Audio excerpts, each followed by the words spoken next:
Wasaa mwingine, karibu tena mtazamaji wa The World News katika kipindi hiki cha ulimwengu wa siasa. Mimi ni Adam Hussein. Urusi imeshutumu kile ilichokiita ni ukoloni mamboleo unaofanywa na Marekani dhidi ya taifa la Venezuela. Urusi imesema kwamba itamuunga mkono kiongozi mpya wa muda ili kuondosha mpango unaotajwa na rais wa Marekani wa kuiba mafuta yaliyopo katika taifa hilo la Venezuela, moja kati ya mataifa ya Amerika ya Latin. Mamlaka nchini Urusi zimesema hazitokubaliana na mipango inayopangwa na Marekani katika kuhakikisha wanabeba mafuta watakavyo nchini Venezuela. Ikumbukwe, Venezuela ni miongoni mwa mataifa ulimwenguni yenye hifadhi kubwa ya mafuta duniani, na hivyo ilikuwa tu imehifadhiwa kutokana na kwamba kulikuwa na vikwazo vingi vilivyowekwa na watu wa Magharibi dhidi ya taifa hilo, hasa Marekani. Lakini sasa Marekani imetumia njia nyingine ya kumwondosha madarakani bwana Nicolas Maduro, rais wa taifa hilo ambaye anaonekana ndiye alikuwa kikwazo kwa upande wao. Moscow imekaribisha uteuzi wa Delcy Rodriguez kama rais wa muda baada ya Nicolas Maduro kutekwa nyara na makomando wa Kimarekani.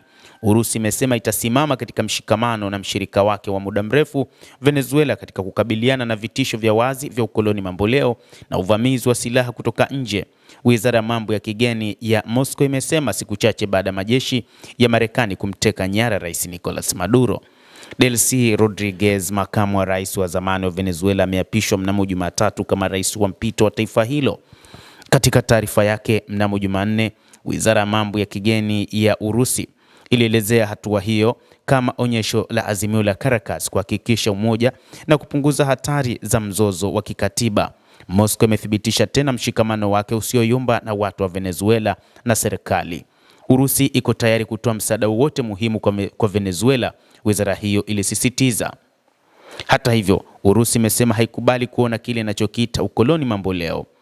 Tunasisitiza kwa dhati kwamba Venezuela lazima ihakikishiwe haki ya kuamua hatima yake yenyewe bila kuingiliwa kwa uharibifu wowote kutoka nje, wizara hiyo ya mambo ya kigeni imesema. Aidha, imeongeza kusema kwamba tunakaribisha juhudi zinazofanywa na mamlaka rasmi ya nchi hii kulinda mamlaka ya serikali na maslahi ya kitaifa. Tunathibitisha tena mshikamano usioyumba wa Urusi na watu wa Venezuela na serikali yao, taarifa ya Urusi ilisema, na kuongeza kuwa Moscow itaendelea kutoa msaada unaohitajika kwa taifa hilo la Venezuela. Hapo awali Moscow ilitaka Maduro achiliwe mara moja kutoka katika kizuizi cha Amerika.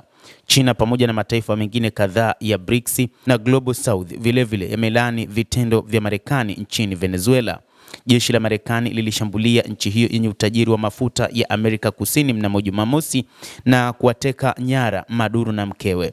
Wanandoa hao kisha walitolewa kwa meli ya kivita ya Marekani na baada ya hapo kusafirishwa hadi New York. Walifikishwa kortini mnamo Jumatatu kwa mashtaka ya njama ya ulanguzi wa dawa za kulevya, ambapo wote walikana mashtaka hayo. Hata hivyo, kumekuwa na maandamano yanayoendelea katika taifa la Venezuela, lakini pia na hata katika mataifa mengine kulaani kitendo kilichofanywa cha kumnyakua rais aliyeko madarakani, Rais Nicolas Maduro, kitendo ambacho kimetafsiriwa kama ni ubabe uliopitiliza uliofanywa na serikali ya Marekani chini ya Rais Donald Trump. Hata hivyo, moja kati ya mambo ambayo yanawafanya wa Venezuela kuingia barabarani na kuandamana ni kile alichokisema rais wa Marekani kwamba atajihakikishia kupata mapipa milioni 30 hadi milioni 40 ambayo yatatoka nchini mwao. Rais wa Marekani alimtishia Rodriguez mnamo Jumapili akisema kwamba angelipa gharama kubwa kuliko mtangulizi wake aliyetekwa hivi majuzi ikiwa hatafanya jambo lililo sawa, kwa maana ikiwa hataendana na kile bwana Trump anachotaka. Amehutubia katika kikao cha dharura cha Baraza la Usalama la Umoja wa Mataifa siku ya Jumatatu. Balozi wa Urusi katika Umoja wa Mataifa Vasilina Nebenzia alielezea vitendo vya Washington nchini Venezuela kama ujambazi wa kimataifa unaochochewa na nia ya kupata udhibiti usiokuwa na kikomo wa mali asili zilizopo katika taifa hilo. Basi mtazamaji, endelea kutufuatilia na usisahau kulike, usisahau kucomment, kadhalika na kusubscribe channel yetu hii ili uweze kupata habari hizi kwa mapana kupitia The World News. Naitwa Adam Hussein.